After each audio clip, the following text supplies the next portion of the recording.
We've got to get out of the I need charity fast, because there's nothing that will wreck your coaching career faster than a vibe that you're putting off that I'm nervous about whether or not I can deliver value, but will you bet on me? How do you take a client from doubt to desire? And what I mean by that is doubt about whether or not they want to work with you, desire to buy your coaching services. All right, let's just analyze doubt. What are they actually doubting when it comes to you? Or somebody, maybe you're pivoting your career, you're starting a coaching career, you've gone to a new person, that you're letting them know that you're a coach.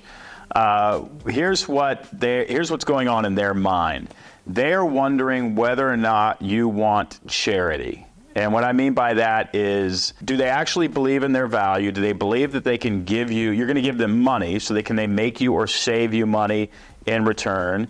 And do they believe that? That is literally what the client is looking at you wondering. Do you believe, do you really have a way, is it true that you can actually give me a return on this investment? And if you as a coach doubt that you can do that, you are indeed asking for charity. So the key to not giving the client a vibe that you want charity is to not want charity. And what I mean by that is, you know that you can make them a ton of money. I remember this, and this is a phase, by the way. I'm going to talk about this in a minute. There's a transitional phase where you sort of transition into the transformation of somebody who's confident. And you can't fake it. The only way to actually realize and believe and have the competency that you can make somebody a lot of money, or save somebody a lot of money, or save somebody a lot of headaches, or something like that, is to do it over and over, like about 5 times, I'd say. I remember this. I remember thinking, am I really going to charge $50,000 a day for me to talk to you about your messaging? These days, if you don't want to do what I tell you to do, if you don't want to run with my messaging idea, it actually makes me angry. It's not like I'm going, okay, well, take this if you want. It's like, no, you paid me, and I don't care that you even paid me. I showed up here to do this, and you're not going to do the messaging that I know I made that guy $100 million. I'm sounding really cocky right now, but I mean to, in the sense that that's where you have to get as a coach. And you're not going to get that way by looking in the mirror saying you can do it. That's a joke. You're going to do it by doing it, by actually getting those returns for all of those people who've invested money in you, so that you have zero lack of confidence that you can actually deliver. So we've got to get there. And how do you get there? Well, one of the things that you subconsciously feel is that somebody is paying you, $5,000 a month or $2,500 a month for retainer coaching. Are you giving them the value that they deserve for that money? And they deserve a lot of value. Okay, so I want you to actually realize what you're giving them. Are you saving them time?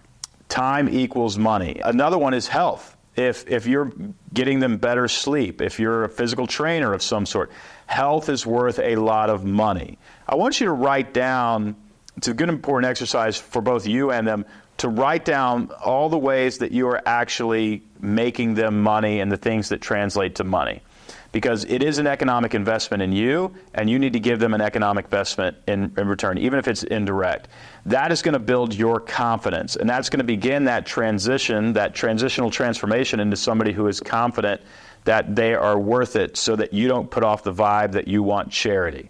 We've got to get out of the I need charity fast, because there's nothing that will wreck your coaching career faster than a vibe that you're putting off that I'm nervous about whether or not I can deliver value, but will you bet on me? From there, you want to actually create a clear statement of value. I will save you 10 hours per week. Even one relationship that you make inside of my mastermind could make you hundreds of thousands or millions of dollars. I need a clear statement of where the money is. How do you close the deal after you communicate it? You close the deal with scarcity, and this is also going to give you confidence, because the more deals you close, the more people pay you, the more you realize that you should be paid. So let's go all the way back through. The client doubts that you are worth it, and they wonder whether you want charity. So what you have already done is sat down with a sheet of paper and explained the economic value of everything you offer. So you now know they're going to pay you $1,000. They're getting $10,000 worth of value. That's going to prevent you from having the vibe that you're asking for charity. All right, the next thing that you're actually going to do is spell that out for them. This is going to save you 10 hours a week. This is going to, prevent you having to look for your next chief marketing officer. This is going to prevent your sales team wandering around the weeds. They're actually going to get focused and have some good quotas. Whatever it is that you sell, that is in your brain, and you are confident that you offer value. If you have not communicated that in short, simple language about 8 times, literally repeating yourself 8 times, I promise you that client has no idea what value you're offering. You've got to be able to say it clearly and repeat it over and over until they can repeat it back to you. And when they can repeat it back to you, they understand the offer and the value of the offer. Now they understand the value of the offer, and they're holding the offer. And what you want to do psychologically is say, I really hope you like that offer. I'm going to take it away from you in about 5 seconds. And that's, I only work with 5 people. My mastermind is shutting down. We're getting started. Do you want to be involved? And you want to reach for that offer and start taking it away. And that's when they're going to go, if you have a 3-year-old, you totally understand. That's mine. In fact, it's the game that we play with our toddlers, right? I'm going to get that from you, and we like it that they cling and they run.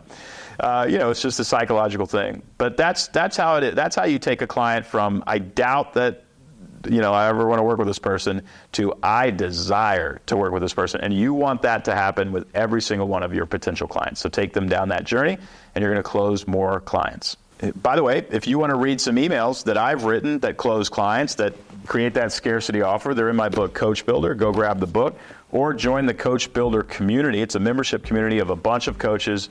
We all share best practices on what's working, and we all share, by the way, copy, emails, landing pages, stuff that we use to get leads. So you don't have to do this alone. But there is a right way to interact with a client in order to close the deal, and most of us have been doing it wrong all along.